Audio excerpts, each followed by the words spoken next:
Первый раз в жизни пробую какашчатый кофе.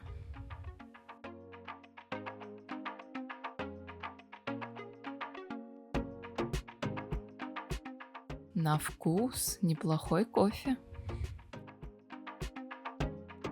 Всем доброе утро! Прямиком с невероятной Нусепениды. Видео про этот остров уже есть на моем канале, ссылочка на него сейчас выскочит где-нибудь сверху. Я снова вернулась на сказочное Бали, и сейчас, уже с утра пораньше, я мчу на кофейную плантацию за чашечкой элитного кофе, который по большей части производится как раз-таки на просторах Индонезии. И пока я еду, обязательно подпишись на мой канал, чтобы не пропустить новое видео, и поставь палец вверх.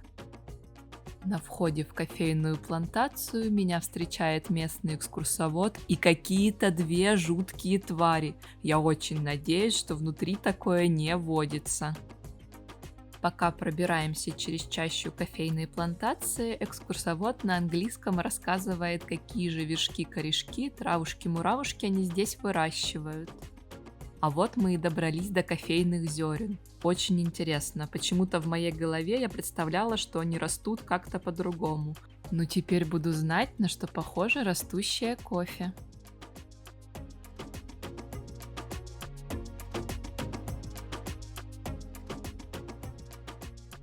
А вот, собственно, и сам производитель элитного кофе Лювак, зверек под названием Мусанг, собственной персоной. Какой ты миленький сладкий пупсик, совсем не похож на тех чудовищ, которые стояли на входе. Этот чудо-зверь выбирает самые зрелые кофейные вишни и ест их. В желудке оболочка зерна переваривается, а само кофейное зерно ферментируется, из-за чего кофе-лювак приобретает свой уникальный вкус и выходит из животного нетронутым. На минуточку, это единственное животное в мире, чьи экскременты стоят дороже золота.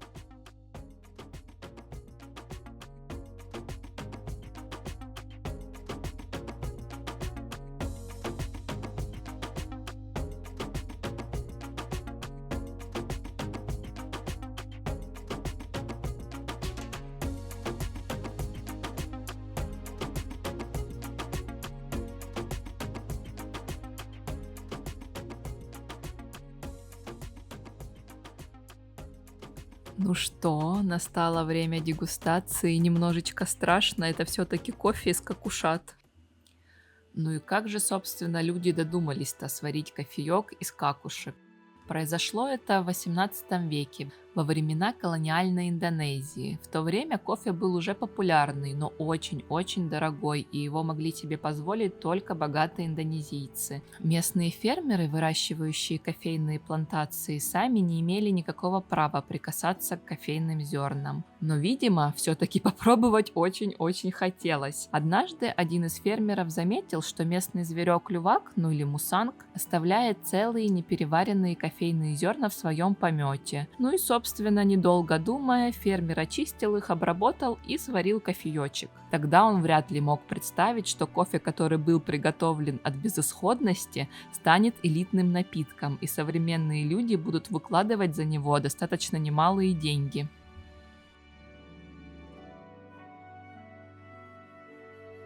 Еще на этой кофейной плантации мне принесли здоровый дегустационный чайный сет совершенно бесплатно. К нему прилагается меню, чтобы понять, из чего какой чай, и оно, кстати, на русском. Приятненько. Все растения для этих чаев они выращивают самостоятельно. И, конечно же, на территории есть магазин, в котором можно приобрести все вкусы, которые понравились.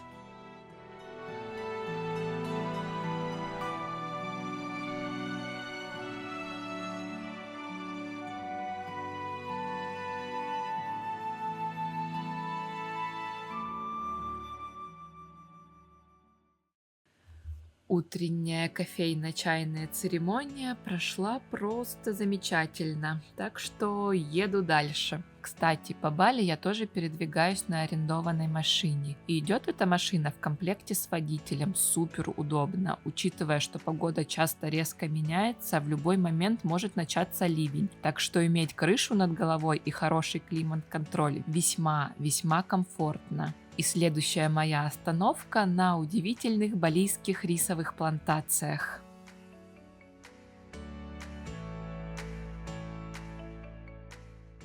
Рисовые террасы. Какая здесь невероятная красотень. На Бали много рисовых плантаций, они все по-разному посажены, и при желании можно посетить их все, но сегодня я приехала на рисовые террасы Тегалаланг.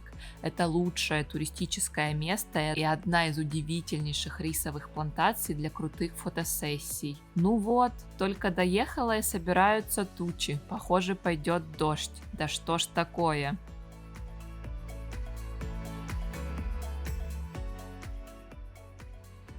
Вот оно, летящее платье, наконец-то я его увидела. Ну какова красота, какова красота.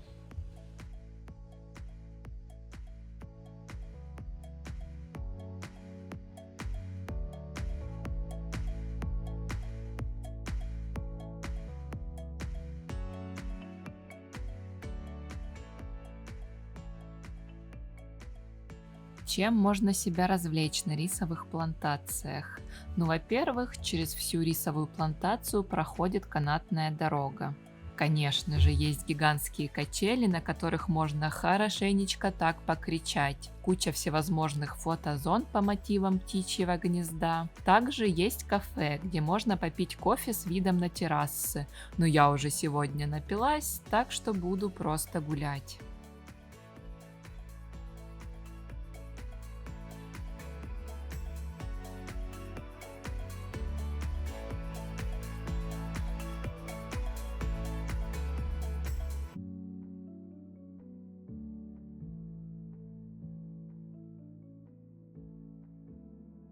По всей рисовой плантации, по всем каскадам можно спокойно гулять. Главное, не свалиться в грязевой бассейн для риса. Думаю, это не слишком-то приятно.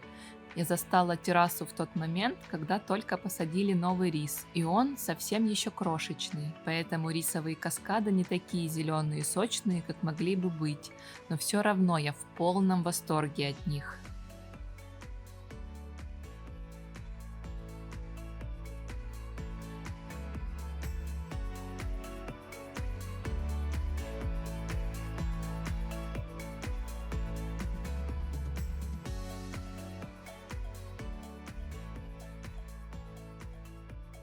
Налюбовавшись рисовыми плантациями, еду дальше, и следующая моя остановка будет на водопаде. Вообще, Бали славится своими водопадами, их здесь очень много, но сейчас я еду на водопад Тегенунган.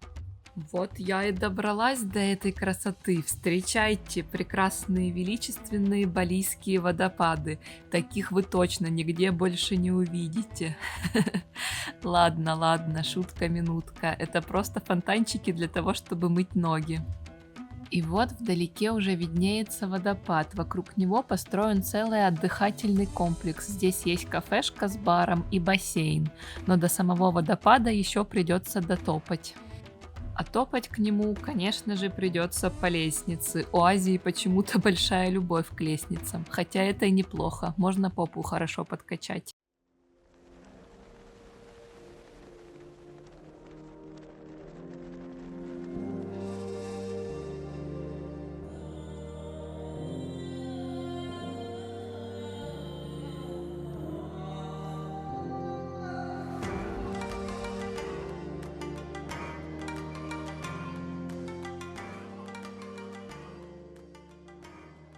Ступаю на скользкую дорожку, которая должна привести меня в интересные места.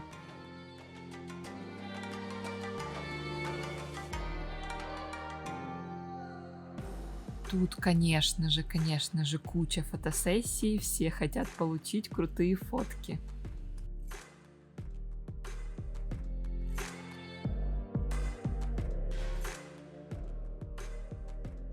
Ну и я, конечно же, не исключение из этих правил, так что наблюдайте картину «Оля и водопад».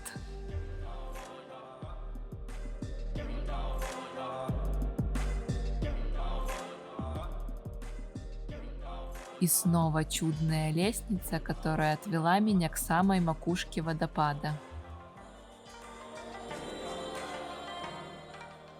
Красота, невероятная красота, шум воды, покой и умиротворение. Я залипла так часа на 2.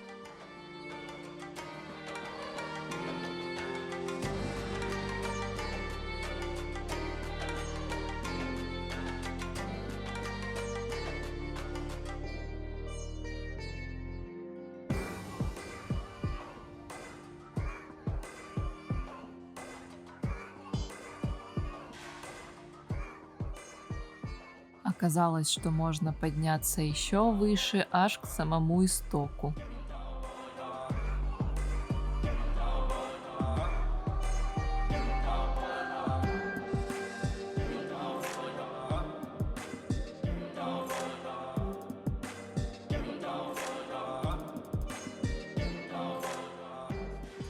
Ну и напоследок, пожалуй, еще раз залипну на макушечку водопада. Она у него очень классная.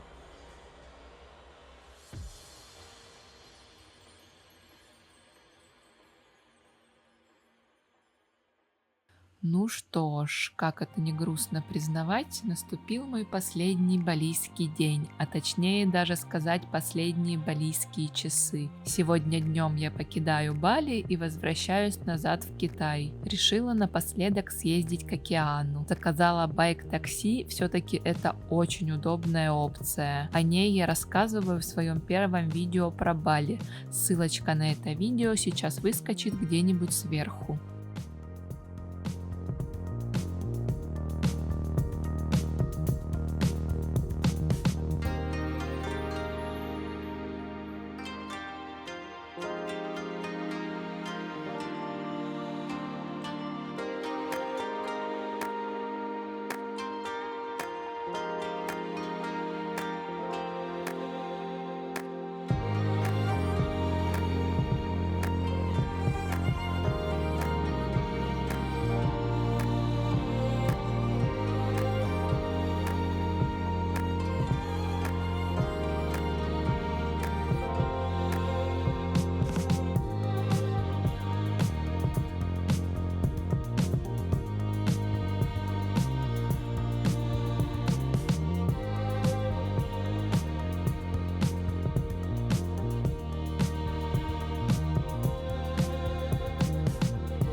Эти волны, по-моему, идеальны для серфинга. У меня были мысли взять доску на прокат и инструктора, поучиться серфить, но потом я приехала, покаталась в волнах, прилегла на песочек и как-то так хорошо стало, что вообще не хочется шевелиться. Так что в этот раз, пожалуй, понаблюдаю, как катаются другие.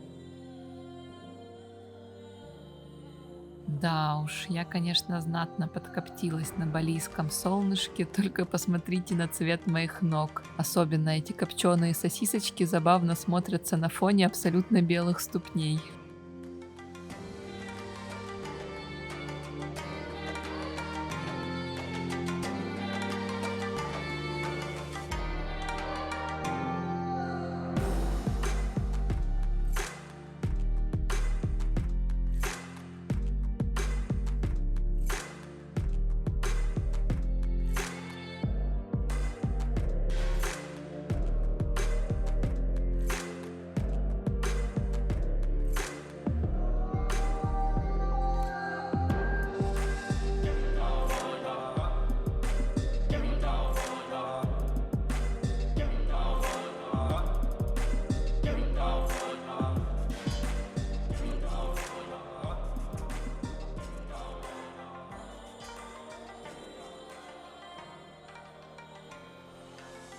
Вот и заканчивается мой балийский трип.